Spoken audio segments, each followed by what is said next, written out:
కాంగ్రెస్ ప్రభుత్వం ఇచ్చిన హామీలను నిలబెట్టుకోలేకపోయిందని ఏపీ ఈటెల రాజేందర్ అన్నారు. ఉద్యోగాల కోసం ఆందోళన చేస్తున్న నిరుద్యోగులపై లాఠీచార్జ్ చేయటం దారుణమని ఈటెల అన్నారు. ప్రజలు బీఆర్ఎస్ ప్రభుత్వం మీద వ్యతిరేకతతో కాంగ్రెస్ కు ఓటేస్తే కాంగ్రెస్ ప్రభుత్వం ఇచ్చిన హామీలను మర్చిపోయి నిరుద్యోగులను నిర్లక్ష్యం చేస్తుందని ఈటెల అన్నారు. నిరుద్యోగుల డిమాండ్లకు భారతీయ జనతా పార్టీ సంపూర్ణ మద్దతును అందిస్తుందని ఈటెల అన్నారు.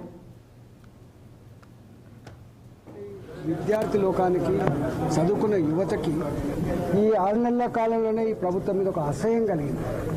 అంటే రేవంత్ రెడ్డి ఎంత మాటలు చెప్పిండో దానికి విరుద్ధమైన పరిపాలన కొనసాగుతుండే కన్నెరి చేసే పరిస్థితి వచ్చింది. ఇవాళ వాళ్ళు అడుగుతున్నారు మమ్మల్ని, అన్నా మీరు ప్రతిపక్ష పార్టీగా భారతీయ జనతా పార్టీగా మాకు మద్దతు అని చెప్పండి. సంపూర్ణంగా వాళ్ళు కోరే డిమాండ్ల మీద భారతీయ జనతా పార్టీ పరంగా సంపూర్ణంగా మేము మద్దతు ఇస్తా ఉన్నాం. వాళ్ళు చేసే ఉద్యమాల్లో మేము పాల్గొంటామని చెప్పి చెప్తా ఉన్నాం. ఇప్పటికే మా బీజేవైఎం తెగించి ఇలా లాఠీ ఛార్జీలు చేసినా, కేసులు పెట్టినా, జైళ్ల పాలు చేసినప్పుడు కూడా కొట్లాడుతూ ఉంది. మేము మీ వెంట ఉంటామని చెప్పి తెలియజేస్తా ఉన్నా. ప్రభుత్వం కూడా బేసిజాలకు పోకుండా తక్షణ.